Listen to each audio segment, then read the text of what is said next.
নমস্কাৰ মৰমৰ ছাত্ৰ ছাত্ৰীসকল আজি আমি ষষ্ঠ শ্ৰেণীৰ ইংৰাজী বিষয়ৰ লেসন নম্বৰ 8 এটা পাঠ আলোচনা কৰিবলৈ লৈছোঁ। পাঠটোৰ নাম হৈছে endangered animals and birds of Assam. Endangered animals and birds of Assam.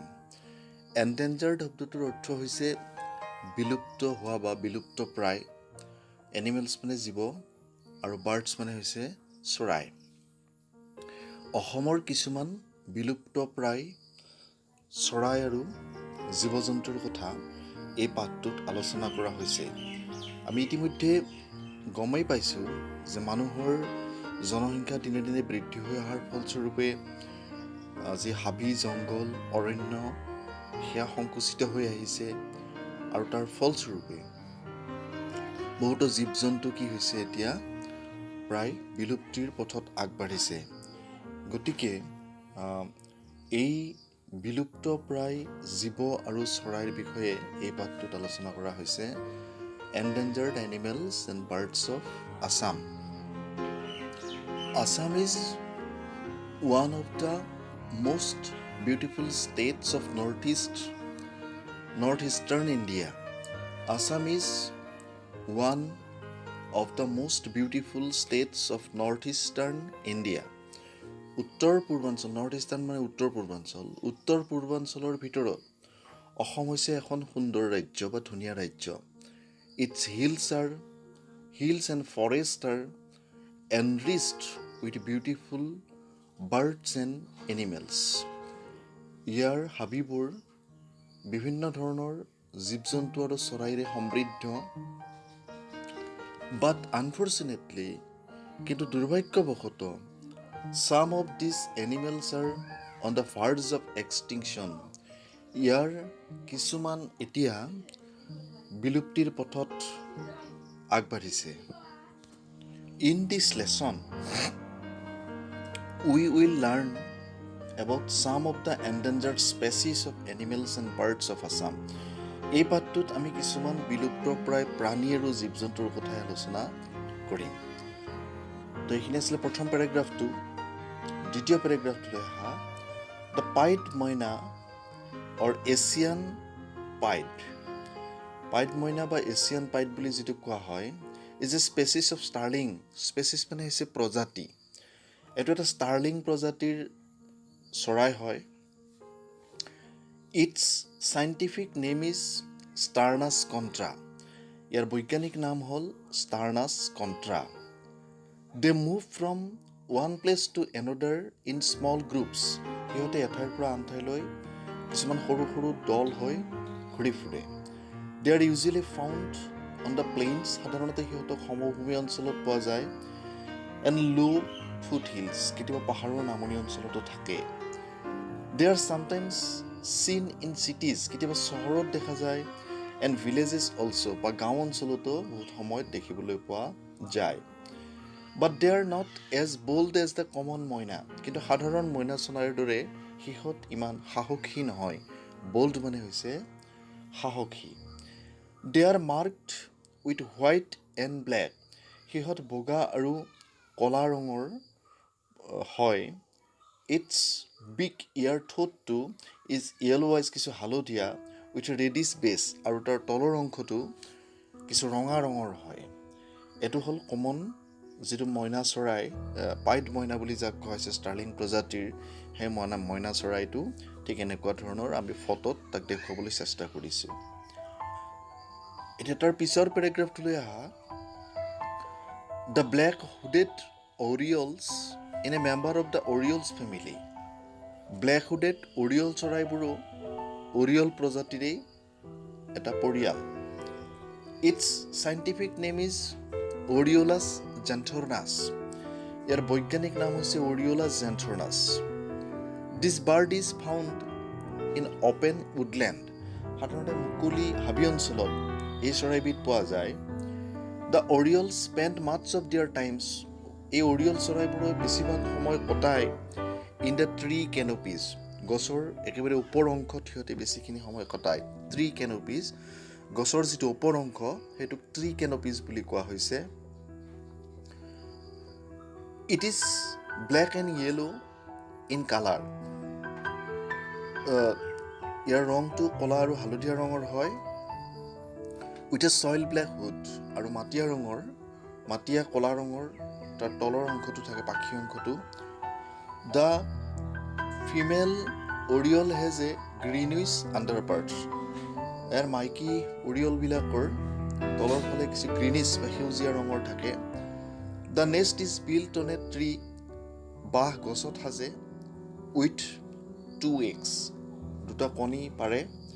De feed on insects and fruits, আৰু সিহঁতে পোক পৰুৱা আৰু ফল মূল দুইবিধেই খায়।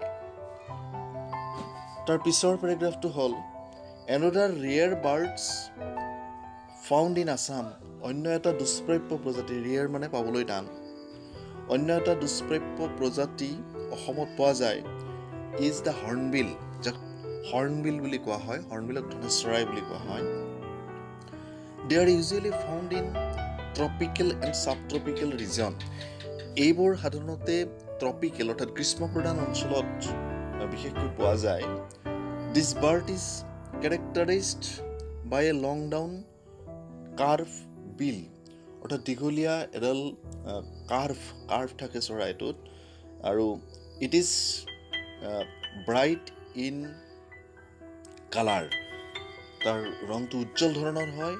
And sometimes has a casque on the upper মেণ্ডিবুল, আৰু ওপৰ ফালৰ অংশটো কেতিয়াবা অলপ বিভিন্ন ৰঙৰ, বেলেগ বেলেগ ৰঙৰ শাৰী থকা দেখা যায়। The hornbill family is omnivorous. সাধাৰণতে এই হৰ্ণবিল পৰিয়ালটো, হৰ্ণবিল চৰাইবোৰ বা ধনেশ চৰাইবোৰ সৰ্বভোজী হয়। Feeding both on fruits and small animals, ফল মূলো খায় আৰু লগতে সৰু সৰু স্মল এনিমেলছ, সৰু সৰু জীৱ জন্তুবোৰো খায়। Let us now learn about some endangered species of animals. ইমান সময়ে আমি কিছু বিপদাপন্ন প্ৰজাতিৰ চৰাইৰ কথা আলোচনা কৰি আছিলোঁ। এতিয়া আমি কিছু বিপদাপন্ন প্ৰজাতিৰ জন্তুৰ কথা আলোচনা কৰিম। Golden langur is found in small region of western. Golden langur, সোণালী বান্দৰবোৰ, যি ৱেষ্টাৰ্ণ অঞ্চলত অৰ্থাৎ পশ্চিমীয়া অঞ্চলত বিশেষকৈ পোৱা যায়।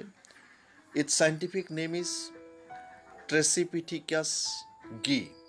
ইয়াৰ বৈজ্ঞানিক নাম হৈছে trachypithecus gee. It is also' found in the foothill of neighbouring Bhutan. ভূটানৰ পাদদেশ অঞ্চলত ইয়াক বিশেষকৈ পোৱা যায়। It is one of the most endangered primate species of Assam. অসমৰ বিলুপ্ত প্ৰায় প্ৰাণীবোৰৰ এইটো এটা প্ৰধান প্ৰজাতি। It is considered as a sacred animals by many Himalayan people. বহুতো হিমালয়বাসী মানুহে ইয়াক এক ধৰণৰ চেক্ৰেড এনিমেল বা পবিত্ৰ জীৱ বুলিও গণ্য কৰে। It generally leaves in troops মানে দল। এইটো সাধাৰণতে দল পাতি সিহঁতে বাস কৰে। অফ এবাউট 8টামান থাকে। বাট চামটাইমছ, কিন্তু কেতিয়াবা দে লিভ টু 50 উইথ সেভাৰেল ফিমেলছ। কিছু মাইকী পৰিয়াল লৈ বহুত, প্ৰায় 50টা মানলৈকে ইহঁত থকা দেখা যায়। Another endangered species of Assam is one horn rhino. অসমৰ আন এটা দুষ্প্ৰাপ্য জীৱ প্ৰজাতি হ'ল এশিঙীয়া গড়, যাৰ কাৰণে পৃথিৱী বিখ্যাত আমাৰ কাজিৰঙা হাবি অসমৰ। They are found in alluvial plain grassland. এইবোৰ সাধাৰণতে পলসুৱা ঘাঁহনি অঞ্চলত বিশেষকৈ পোৱা যায়। By the Terai and the Brahmaputra river basin. Brahmaputra অৱবাহিকা অঞ্চলত নাইবা তৰাই অঞ্চলত এই এশিঙীয়া গড় বিশেষকৈ পোৱা যায়। The rhino's single horn is present in both males and females. মাইকী আৰু মতা দুয়ো শ্ৰেণীৰ গড়তে এটাকৈ শিং থাকে। The black horn is composed of pure keratin. আৰু এই ক'লা ৰঙৰ শিংটো বা খৰ্গটো পিয়'ৰ কাৰাটিন নামৰ এবিধ পদাৰ্থৰে তৈয়াৰী। লাইক হিউমেন ফিংগাৰ নেইলছ, মানুহৰ আঙুলিত থকা নখৰ দৰে। The horn reached about a length of 25 centimeters to 57 centimeters. আৰু এই শিংবোৰ 25 চেণ্টিমিটাৰৰ পৰা 57 চেণ্টিমিটাৰ পৰ্যন্ত দীঘল হোৱা দেখা যায়। Due to rapid destructions of forest, দ্ৰুতভাৱে হাবিবোৰ যেতিয়া কমি আহিছে, ৰেপিড মানে দ্ৰুতভাৱে, ডিষ্ট্ৰাকশ্যন মানে ধ্বংস হোৱা, হাবিৰ দ্ৰুতভাৱে ধ্বংস হৈ অহাৰ ফলস্বৰূপে এণ্ড ক্লাইমেটিক চেঞ্জ আৰু জলবায়ুৰ পৰিৱৰ্তনৰ ফলস্বৰূপে দেয়াৰ নাম্বাৰ্ছ হেভ গ্ৰাজুৱেলি ৰিডিউচড, ইয়াৰ সংখ্যাও লাহে লাহে যথেষ্ট পৰিমাণে কমি অহা দেখা গৈছে এভৰি ইয়াৰ্ছ, প্ৰতি বছৰতে। The poachers are also' posing a great threat, আৰু পোচাৰ মানে চোৰাং চিকাৰীসকলেও ইয়াত এটা ডাঙৰ থ্ৰেট বা ভাবুকিৰ সৃষ্টি কৰিছে। থ্ৰেট মানে ভাবুকিৰ সৃষ্টি কৰিছে টু দিছ ইন'চেণ্ট এনিমেল, এই নিৰপৰাধী জন্তুটোক লৈ চোৰাং চিকাৰীবোৰেও এক যথেষ্ট অসুবিধাৰ সৃষ্টি কৰিছে। The large Indian civet is one of the most endangered species of Assam. অসমৰ অন্যান্য এটা দুষ্প্ৰাপ্য প্ৰজাতি হ'ল ডাঙৰ আকৃতিৰ ভাৰতীয় যিবিলাক জাহামূলো বুলি কোৱা হয়। চাইভেট মানে জাহামূলো, মেকুৰীৰ দৰে আকৃতিৰ, ছবিত তোমালোকে দেখিছা। এই চাইভেট বা জাহামূলো, চাইভেটছ আৰ ইউজুৱেলি গ্ৰেইজ ব্ৰাউন, সাধাৰণতে মুগা বৰণীয়া হয়। They have white and black birds, বগা আৰু কলা ৰঙৰ কিছু পতি থকা দেখা যায়। এলং দ্য নেক, ডিঙিটো শাখা থাকে। Also' they have two white stripes, দুডাল বগা ৰঙৰ পতি থাকে। And 3 black stripes on the tail, আৰু নেজডালতো কিছু শাখা থকা দেখা যায়। The hairs on the back is longer, আৰু ইয়াৰ পিঠিৰ ফালে থকা চুলিবোৰ যথেষ্ট দীঘলীয়া হয়। Large Indian civets are solitary and nocturnal, সাধাৰণতে এই জাহামূলোবিলাক অকলশৰীয়া আৰু নিশাচৰ হয়। নক্টাৰ্নেল মানে হৈছে নিশাচৰ। They spend most of their times on the ground, সিহঁতে বেছিভাগ সময় গাঁতত বাস কৰে, মাটিত। বাট আৰ এজাইল ক্লাইম্বাৰ্ছ, কিন্তু সিহঁত দ্ৰুত ক্লাইম্বাৰ্ছ, অৰ্থাৎ দ্ৰুতভাৱে সিহঁত বগাব পাৰে, খৰতকীয়াকৈ বগাই যাব পাৰে। ডিউৰিং দ্য ডে, দিনৰ ভাগত ডে শ্লিপ, সিহঁত শুই থাকে। ইন বৰোজ, গাঁতত, বৰো মানে গাঁতত শুই থাকে। চাইভেটছ আৰ মষ্টলি কাৰ্নিভোৰাছ, সাধাৰণতে এই জাহামূলোবোৰ কাৰ্নিভোৰাছ হয়। কাৰ্নিভোৰাছ মানে হৈছে সৰ্বভোজী, মাংসভোজী হয়। দে ইট বাৰ্ডছ, সিহঁতে চৰাই ভক্ষণ কৰে। ফ্ৰক্স, ভেকুলী ভক্ষণ কৰে। স্নেকছ, সাপ ভক্ষণ কৰে। এগছ, কণী ভক্ষণ কৰে। ক্ৰেবছ, কেঁকোৰা ভক্ষণ কৰে। এইবিলাক সাধাৰণতে খোৱা দেখা যায়। তো এইখিনি আছিলে endangered animals and birds of Assam. তোমালোকে টান শব্দবিলাক নোট কৰি লৈছা আৰু পঢ়িবলৈ তোমালোকে ভালকৈ শিকিবা। আৰু ইয়াৰ পিছতে আমি ইয়াৰ প্ৰশ্নৰ উত্তৰসমূহ আলোচনা কৰি দি আছোঁ। কম্প্ৰিহেনশ্যন, এতিয়া কম্প্ৰিহেনশ্যনখিনিৰ আমি যি বাক্য আছে, এ আৰু বি যিখিনি প্ৰশ্ন আছে, সেই প্ৰশ্নৰ উত্তৰখিনি এইবাৰ আমি আলোচনা কৰি দিব খুজিছোঁ। তো তাৰ ভিতৰত প্ৰথম যিটো আছে, প্ৰথম বাক্যটো হ'ল কি, যে প্ৰথমে কম্প্ৰিহেনশ্যনত আছে complete the following sentences in your on words, তোমাৰ নিজা শব্দৰে খালী ঠাইবোৰ পূৰণ কৰা। এৰ 1টো আছে Assam's hills and forest are enriched with dash, অৰ্থাৎ অসমৰ হাবি আৰু ফৰেষ্ট, হিলছ, পাহাৰ আৰু হাবিবোৰ কিহেৰে সমৃদ্ধ। তো আমাৰ উত্তৰটো আমি তলত আণ্ডাৰলাইন কৰি লিখি দিছোঁ। Assam's hills and forest are enriched with beautiful birds and animals. Number 2, pied myna is found dash. Answer, pied myna is found on the plains and low' foot hill. প্লেইনছত পোৱা যায় আৰু ল' ফুট হিল বা পাহাৰৰ নামনি অঞ্চলত পোৱা যায়। Number 3, the scientific name of golden langur is. সোণালী বান্দৰৰ বৈজ্ঞানিক নাম কি? উত্তৰ, the scientific name of golden langur is trachypithecus gee. 4, the number of rhino is rapidly declining due to dash. Uttor, the number of rhino is rapidly declining due to rapid destruction of forest and climatic changes. হাবিৰ দ্ৰুতভাৱে কমি অহাৰ ফলত আৰু যে climatic change বা জলবায়ুৰ পৰিৱৰ্তনৰ ফলস্বৰূপেই কি হৈছে এইবোৰ দ্ৰুতভাৱে কমি আহিবলৈ আৰম্ভ কৰিছে। এতিয়া বি নম্বৰ হা এনসাৰ দা ফলোয়িং কুৱেশ্যন। প্ৰথম প্ৰশ্নটো আছে হুৱেৰ ইজ আছাম লোকেটেড? অসম ক'ত অৱস্থিত? Answer Assam is located in the north eastern region of India. অসম উত্তৰ পূৰ্বাঞ্চলত অৱস্থিত। 2.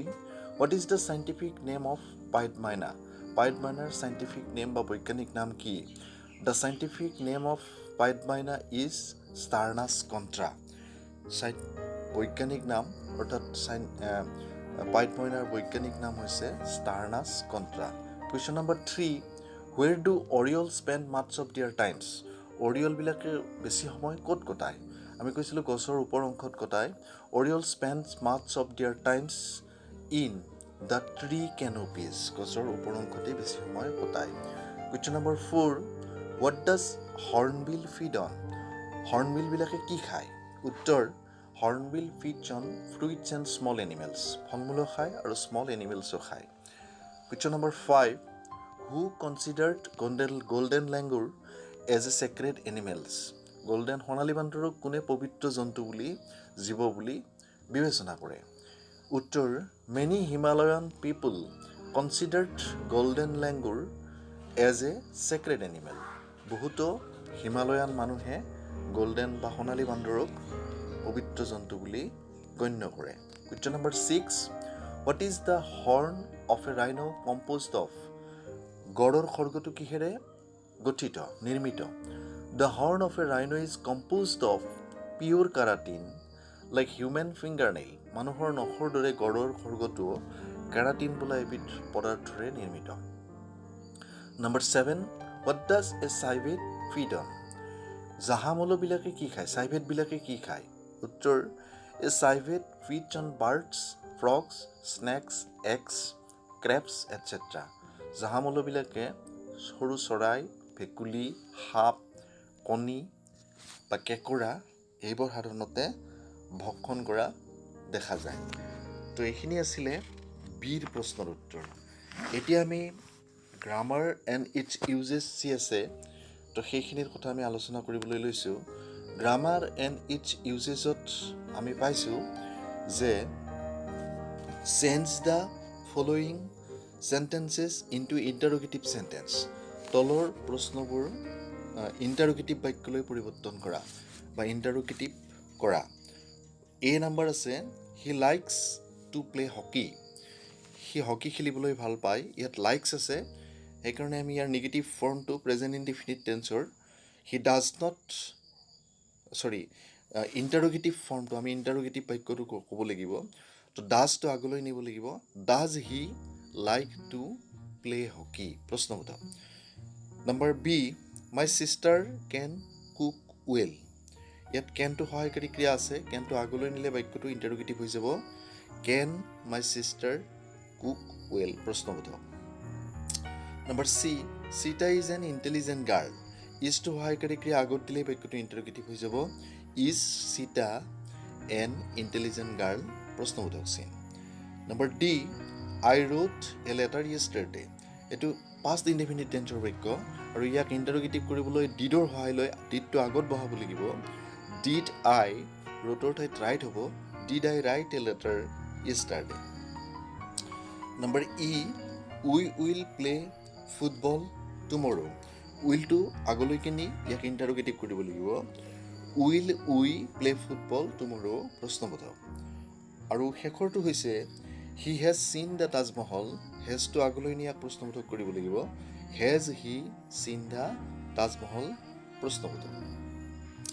তাৰপিছত 2 নম্বৰটো আছে choose the correct comparative to fill in the blanks. খালী ঠাই পূৰাবলৈ শুদ্ধ যি কম্পাৰেটিভ ৰূপ এইটো বহুৱা। চিতা ইজ ডেছ দেন গীতা। ইণ্টেলিজেণ্ট মোৰ ইণ্টেলিজেণ্ট। কম্পাৰেটিভ ৰূপ হ'লে মোৰ ইণ্টেলিজেণ্ট হ'ব। Sita is more intelligent than Gita. B. Today the weather is less than yesterday. Better, good, best. ইয়াত comparative form better, গতিকে better to খালি ঠাইত বহিব. Today the weather is better than yesterday. Raja is less than Rakesh. Honest, more honest. Comparative ৰূপটো হ'ল more honest, গতিকে Raja is more honest than Rakesh. Horish is less than Pritam. Careful, more careful, most careful. ইয়াত comparative ৰূপটো হ'ল more careful. এখানে Horish is more careful than Pritam. Mr. Kumar is less than Mr. Prasad. Wealthy, wealthier, more wealthy. ইয়াত wealthier to হ'ব comparative ৰূপ, গতিকে Mr. Kumar is wealthier than Mr. Prasad. এটা question number 3. Match the following animals with their homes. তলত দিয়া জীৱবোৰৰ থকা ঠাই homes অৰ্থাৎ হোমছৰ লগত ইয়াত মিলাব কৈছে. এৰ তলত এ লাইনত বি, ডগ, স্নেক, হৰ্চ, ওল, লায়ন এইকেইটা আছে. তো কাৰ কোনটো ঘৰ সেইমতে উত্তৰটো মই মিলাই দিছোঁ. তো বিৰ লগত আহিব 5 হাইভটো আহিব. Bee hive. Dogs kennel. Snake hole, equally hole, সাপ গাঁতত থাকে. হৰ্চ ঘোঁৰা ষ্টেবল, অশ্বাবল বা ঘোঁৰাশালত থাকে. ওল ফেঁচা সাধাৰণতে খুৰুঙত থাকে, হলো. আৰু লায়ন ডেন গভীৰ হাবিত থাকে, DEN ডেন. আৰু ফিছ ৱাটাৰ, মাছ পানীত থাকে. তো এইখিনি আছিলে এই গোটেইখিনিৰ প্ৰশ্নৰ উত্তৰ. তোমালোকে বহীত খুব ভালকৈ লিখি ল'বা. আৰু আজিলৈকে আটাইকে মৰম জনাই ইমানতেই সামৰণি মাৰিছোঁ. নমস্কাৰ, ধন্যবাদ.